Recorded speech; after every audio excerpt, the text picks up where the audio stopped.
Hai Joanne, congrats on your IELTS. Woo. Kamu dapat berapa kemarin? Mungkin bisa bisa share-share sedikit dulu. Kemarin overall score-nya dapat 7,5. Oh, 7,5. Boleh di breakdown nggak tuh? Dapatnya berapa aja? Untuk writing-nya dapat 6,5, speaking-nya dapat 7, terus reading sama listening-nya sama sih dapat 8. Oh, keren banget. Ya ampun. Okay, how do you feel about that score? Apakah udah kayak, wah, sudah sesuai target nih? Atau masih ada yang belum puas? Atau gimana? Sebenarnya seneng sih, soalnya dapat 7,5, terus kemarin itu belajarnya kayak cepet-cepetan gitu mendadak. Jadi dapat segitu tuh udah nilainya udah kayak cukup untuk target aku gitu.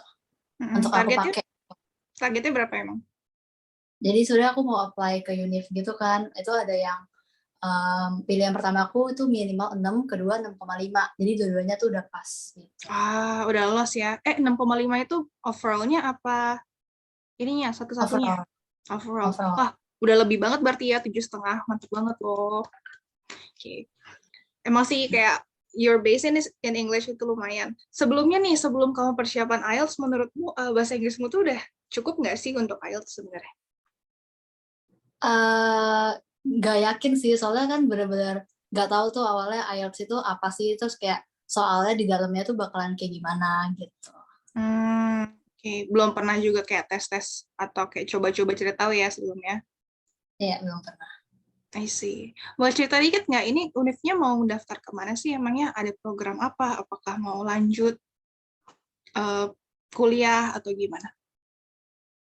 Sebenarnya sih ini masih nyoba-nyoba aja dulu. Jadi yang pemerintah kan ada program ISMA nih namanya. Jadi nanti 1 semester tuh di luar.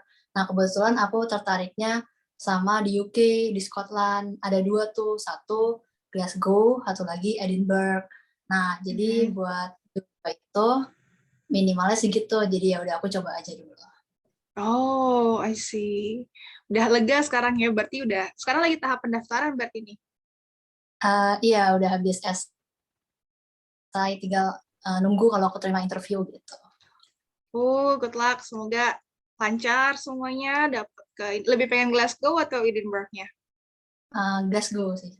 Oke, semoga dapat di Glasgow ya, sesuai dengan jurusan yang kamu pengen coba. Amin. Oke, coba sekarang kita ngobrol-ngobrol dikit deh tentang pengalaman persiapannya. You mentioned that kamu waktu itu buru-buru. Kenapa buru-buru ngambilnya nih? Soalnya waktu itu hari Senin, terus aku mau ambil IELTS-nya tuh Jumat depannya. Jadi kurang lebih cuma ada 10 hari gitu buat belajar, buat siapin. Oke. Keren banget gak sih? Kayak, wow. Nyangka nggak sih bakal dapet 7,5 gitu kemarin setelah 10 hari persiapan itu aja? Setelah itu ya sebenarnya masih nggak pede gitu sih. Soalnya waktunya walaupun 10 hari juga dibagi sama kegiatan kuliah segala macam, jadi nggak benar-benar 10 hari cuma buat IELTS gitu. Jadi ya udah lakukan aja. Nggak pasrah aja ya, yang penting coba dulu aja ya, gitu. Oke. Selama persiapan nih, apa yang paling berkesan dari pengalaman belajar sama tutor-tutor kamu? Ada aku, ada Mr. Dada juga kan, waktu itu. Yang paling kayak, oh gini ternyata gitu. Atau yang paling kamu inget-inget banget? Sebenarnya itu sih paling kayak enaknya itu karena kan ini one on one gitu kan. Jadi sesuai dengan case kita masing-masing gitu sih. Jadi cepet gitu kayak, oh ini ternyata salahnya di sini langsung tahu salahnya apa, feedbacknya gimana. Jadi langsung tahu nih bagian apa yang harus diimprove gitu. Jadi nggak bertele-tele gitu istilahnya. Nah, iya sih, namanya juga private ya. Terus kayak kamu ini nggak, pasti dapat strategi dari tutor kan buat menghadapi tes IELTS gimana-gimana aja? Iya. Menurutmu yang paling, bukan paling sih ya, tapi maksudnya strateginya itu membantu banget nggak sih dalam kamu menghadapi IELTS? Sebenarnya iya sih. Soalnya kan kita ambil tes IELTS itu berarti kayak, oh ini IELTS, dia punya penilaiannya sendiri gitu kan. Nah berarti kita harus tahu kayak mereka tuh nilainya itu seperti apa gitu. Kayak supaya dapat band berapa harus apa gitu. Nah ini kan waktu les dikasih tahu, diajarin, oh kalau misalnya sekarang kita di band sekian, itu kita udah bisa apa dan kita nggak bisa di mana gitu. Jadi kita tahu nih apa yang harus kita improve gitu. Terus strategi-strateginya juga, kan nih IELTS itu kayak beda gitu loh, kayak misalnya readingnya itu ada biasanya dia berurutan gitu kan jawabannya. Jadi itu karena kita tahu trik-trik itu, kayak misalnya nomor 1 di bagian ini, berarti nomor 2 tuh harusnya di bawahnya gitu. Itu kan trik ini tuh benar-benar mempercepat kita dalam mengerjakan soal gitu. Jadi hal-hal kayak gini yang benar-benar IELTS banget itu, yang mungkin kalau misalnya di ujian Inggris biasa itu nggak kayak gitu, tapi kalau di IELTS tuh kayak gini. Nah karena kita tahu ini, jadi kayak lebih cepat pastikan. Bantu banget ya berarti pas yang reading sama listening sampai bisa dapat 8. So cool. Ada ini nggak sih, ada feelingnya antara kamu belajar otodidak sama belajar sama tutor? Ada bedanya nggak gitu rasanya? Iya, soalnya ya kalau misalnya belajar IELTS juga pasti kan sebenarnya banyak nih di YouTube, kita bisa belajar sendiri gitu. Banyak ngasih. Nah, cuma kalau misalnya kita sama tutor, berarti kan kita langsung dapat feedback yang benar-benar personalized buat kita gitu loh. Jadi benar-benar yang balik lagi ke tadi, pace-nya itu bisa lebih cepat daripada kita belajar sendiri kan, oh salahnya di mana ya, untuk self correction itu kan lebih susah gitu. Apalagi buat buat writing sama speaking, kan kita nggak bisa nilai diri kita sendiri gitu.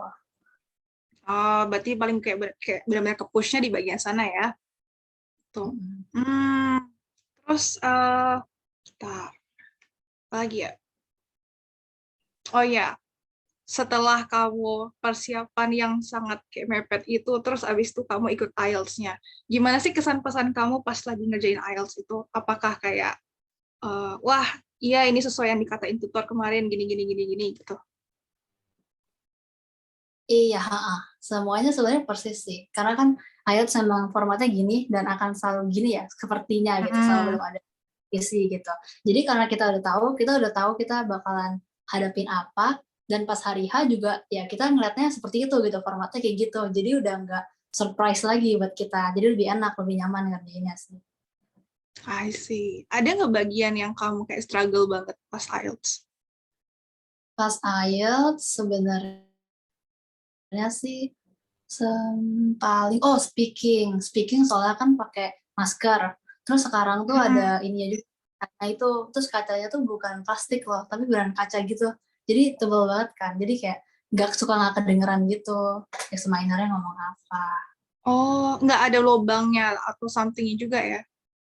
Ada lubangnya sih, tapi di bawah gitu, cuma buat oper kertas sama pensil. Oh my God. Terus gimana cara kamu ngatasinnya kemarin? Itu pas awal-awal masih kedengeran. Terus pas akhir-akhir tuh udah mulai deket kan. Ya jadi mau nggak mau ya minta tolong examinernya buat ngulang sih. Soalnya daripada nggak tahu sama sekali dia ngomong apa.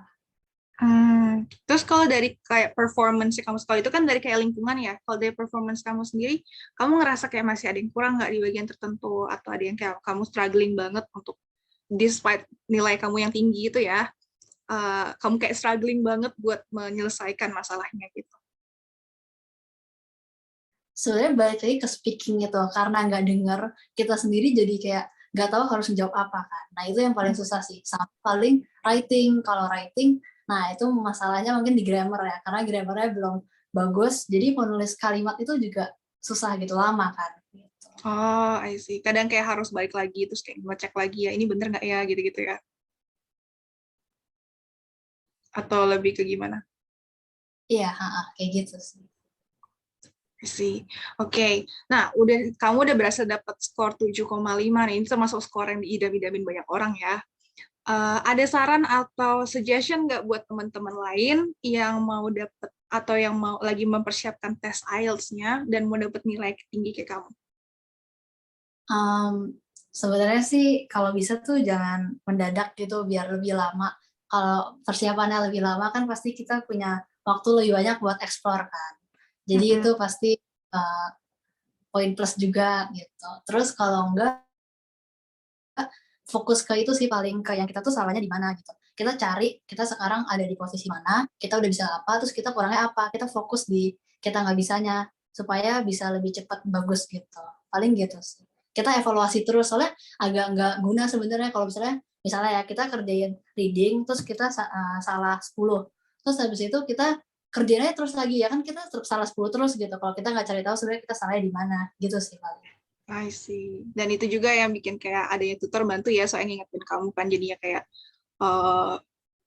apa namanya, kamu salah di sini loh, kamu harus fokus di sini gitu. Ya kan? Oke. Terus, oke, mungkin share sedikit lagi, kita balik lagi sedikit ke persiapan. Gimana kamu nge-handle stres selama itu?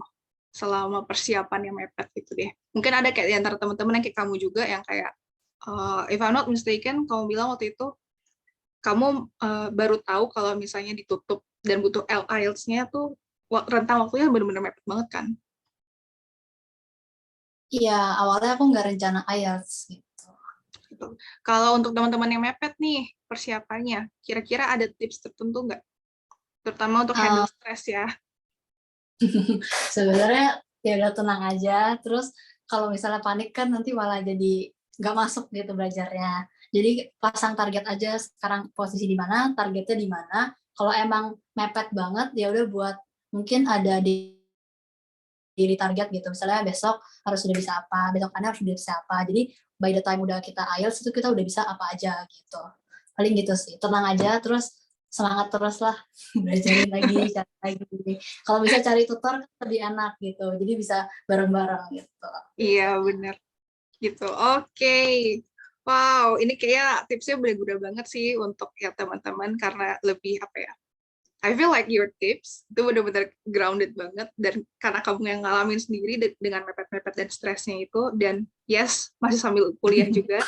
Jadi kayak I think kalau diterapkan ke orang-orang mungkin bakal bisa sangat membantu banget. So thank you so much untuk insight dan berbagi pengalamannya ya, Joanne. Sama-sama. See you in next time.